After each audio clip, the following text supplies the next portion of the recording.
Hey everybody, this is Brenda Devine from Purpose 8 Institute, and you're listening to my podcast, Living a Life of Purpose, where we discuss the importance of purpose in our everyday lives.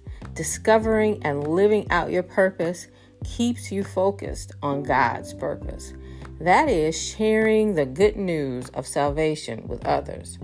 This podcast is for people like me, still searching for the answers to who am I and why am I here? You and I were designed and created by God for purpose, and we have much to do. You can listen and subscribe to my podcast, Living a Life of Purpose with Brenda Devine on Anchor and all other podcast platforms.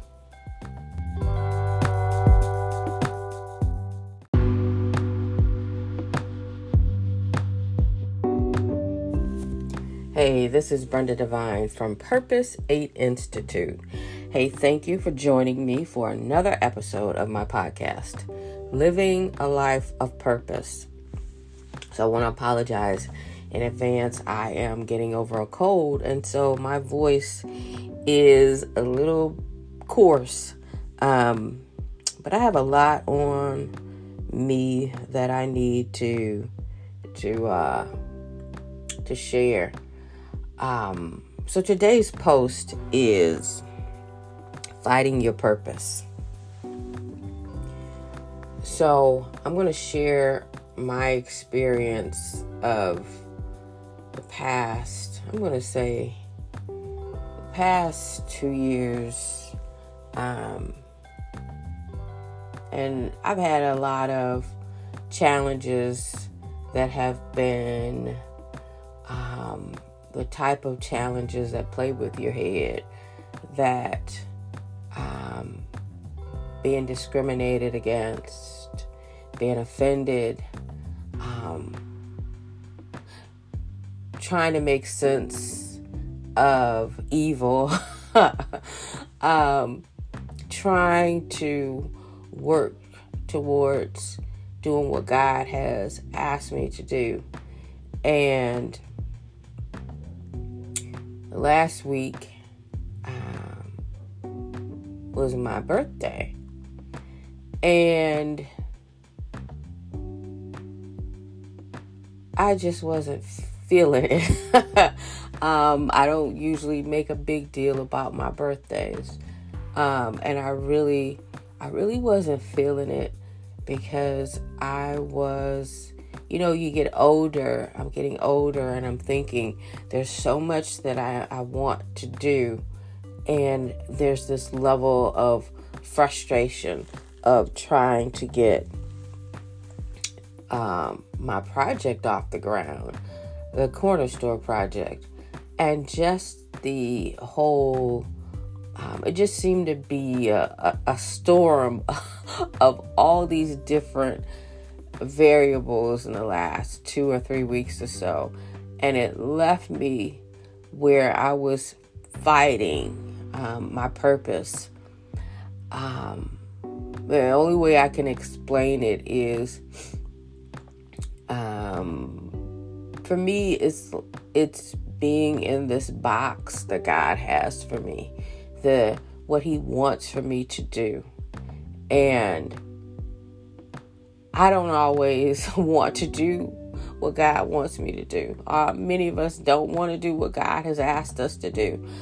But we know we still have to do it. And there's a clash of what you want to do versus what God has asked you to do. And I made mistakes of looking at other people and going, well, why does this seem to be so much easier for them? Why did they get this and I didn't? Why is it taking so long? It seems like every time I make a step forward, there's 2 steps back, or there's just weeks of no progress. And there's just been a lot of back and forwards. And, it's easy to want to take, it's easy to want to take the easy road. It's easy to see someone else and assume that it's easy for them. And for some people it is.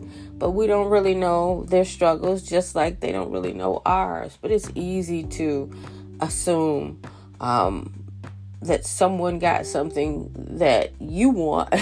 You can't just seem to get it. And I don't know how I landed on reading about, I can't recall how I landed on reading about Asphas in the Bible. Please don't ask me to spell it because I'd have to go look.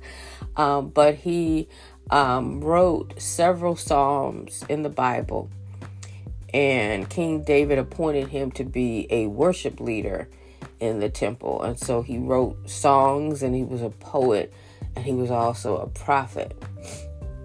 And in Psalm 73, he talks about the struggle of him looking at his circumstances and how hard it is, and then looking at the circumstances of believers and how it seems as if the evil ones have it so easy and they're blessed and they have an abundance. And it seems like the believers, they're blessed as well in a different way, but they have so many challenges and struggles. And I read that, but then I also went back. I love reading Matthew Henry, and he breaks it down verse by verse. And I got a lot out of that. But then I also read a commentary by, I believe his name is Reverend Charles Spurgeon, and I may be pronouncing his name incorrectly. But I read his commentary, just breaking it down piece by piece, the mindset of evil, wicked people, how God gives them an abundance. And it seems as if they just get arrogant and assume that this is just the way it is, and they're prideful, and it just seems like everything comes to them. While on the other side of the fence, the believers are constantly working towards what God's plans for them.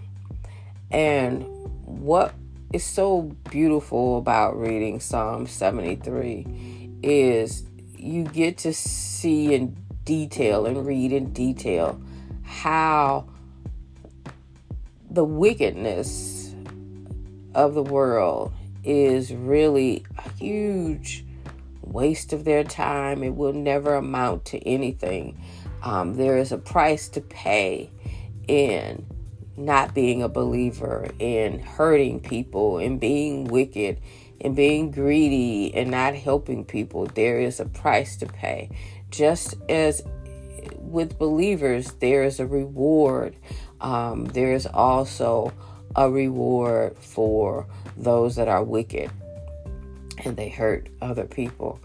And while I was reading the detailed description, I just started thinking about a few people that really played with my head this past year. Two particularly wicked people, and then one that had been friends for years and found out that she was wicked too. I had a sense of it, but it just came full circle. And I just was reading the details and thinking, this is how wicked people think. And after I got a really good read, a really good understanding of the mindset of wickedness, I don't want any of that. So that helped me cross out my, hey, why is this happening to me and not happening to them? I don't want to be them. I don't want to be wicked. I don't want the award of wickedness. I don't want any of that. And it just cleared out this garbage in my head of why not? Why is it taking so long? Why am I up against all these challenges? And after I got that understanding of the weight and the expense of wickedness, I'm like, I'm good. I'm good. I don't want what the wicked has. I need to stop looking at somebody else's plate and focus on my own plate. And we do that. We sit down and we're looking at somebody else's plate. Like, well, did they get more chicken? Did they get more food? Did they get, how does that compare to my plate? And rather than me worrying about what's going on with someone else, I need to be fighting for my own purpose. I need to accommodate myself to what God has for me. Excuse me. And it's hard. It is hard because you're constantly exposed to all these different things in the world, and then you've got them and they, and you've got social media, and you've got your emotions, and you've got your feelings, and you've got your anger, and you've got your triggers, and you just want to be comfortable. You just want to just get along, go along. And that is not always how it's going to be. I had a conversation with a good friend of mine yesterday, and I reached out to her, and we were having a conversation, and I shared with her this I pulled it out of a book, this phrase that I have in my office about the woman meeting Elijah. And she was collecting sticks to make her last meal. And she recognized that Elijah was a man of God. And he asked her to go and make bread before she even fed herself or her children. And she accommodated herself to the providence of God. And she, as best as she could, and she kept going. And that's what I conveyed to my friend, and I shared that with her because I was struggling with my box. I was struggling with accommodating to my box past couple of weeks because things were so hard and frustrating, and just and I am impatient. But it was just playing with my head, and on my birthday, I was just this struggle, this conflict, and I took myself back to my room and I read those words on my wall, and as much as it hurt, accepting it, I knew I still have to do it. I still have to keep going forward. And my friend mentioned that, it sounds like you make it sound so easy. And I'm like, no, it's not easy at all. It's not easy to accommodate yourself to something you really don't want to do. It's not. But the bigger picture is that you have been created for purpose, and God has shown you or told you or directed you to what he wants you to do. And you have to, and I have to accommodate ourselves to that circumstance, to that box, however it fits. Irregardless of how we feel, our emotions, our emotional triggers, all of it. We have to fit ourselves. I have to fit myself to that box. I mean, what other options as a believer do I have? Do I become that wicked person that's in Psalm 73 that the prophet Asaph speaks about? Am I to be that? Or am I to accommodate myself? Even though it hurts, even though it's frustrating, even though it's not my choice, I still have to. I can't say no. And so I did. I accommodated myself to it. And I'm like, this is it. And it took a lot of weight off of me, because instead of me trying to figure out, why is it taking so long? Why is this, it is accepting and agreeing to the box and saying, this is what God has asked me to do. I don't need to struggle with it. I just need to be in it, put it on, and just keep going and just keep walking. And, a little sleep, a little sleep helps too. So I went and I got about 10 hours of sleep, and I felt better.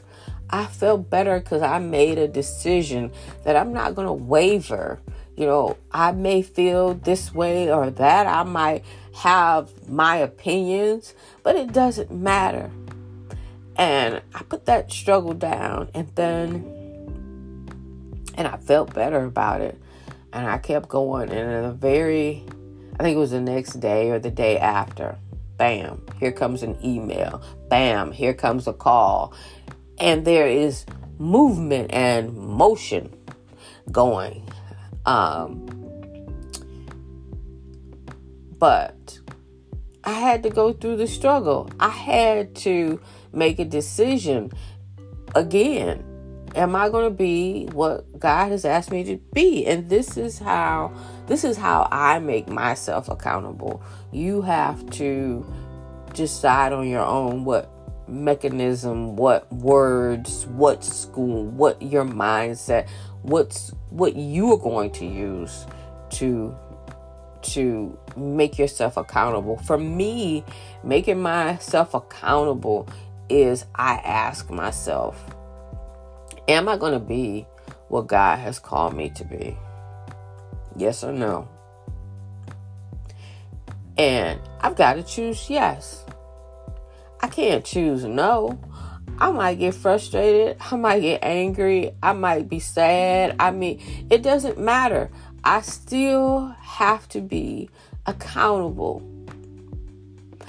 Our emotions, our feelings, our insecurities can never be an excuse for God. He's given us His word and His Son to strengthen us. So you can have your feelings and your emotions, but you still got to get on board. You still got to decide. You still have to decide. So I make myself accountable by telling myself, am I going to be what He's called me to be? And that's how I make myself accountable. That's how I recenter myself on my square. Because I try to make it, for me, very simple. Because I could sit up here and talk about it for a decade of all the reasons and feelings. But it doesn't matter when I see my Maker. It's simply, were you obedient or were you not? Did you do what I asked you to do? And I always want to believe and move in the direction that I'm going to do what He asked me to do. I'm going to put that box on. I'm going to be in that box. I'm going to walk and follow what He's asked me to do. Even when I'm confused, even when I'm hurt, even when I'm mad, even when I'm frustrated, even when I think that the evil folks is getting over, I still have to be accountable. So I'm going to leave that for you. And I'm going to leave that for me. And once again, thank you for listening to my podcast. This is Brenda Devine from Purpose 8 Institute. Thank you. Bye-bye.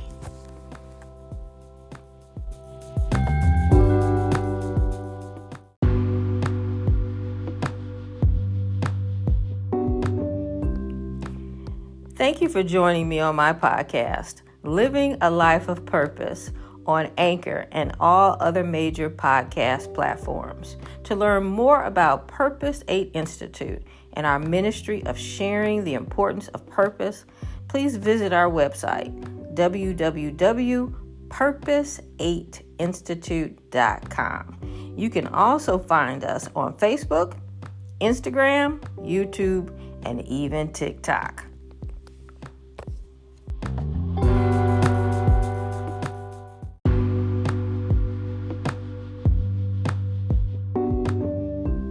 If you would like to learn more about purpose beyond this podcast, Living a Life of Purpose, you can also purchase one of my books that are available on my website, purpose8institute.com, and also on Amazon.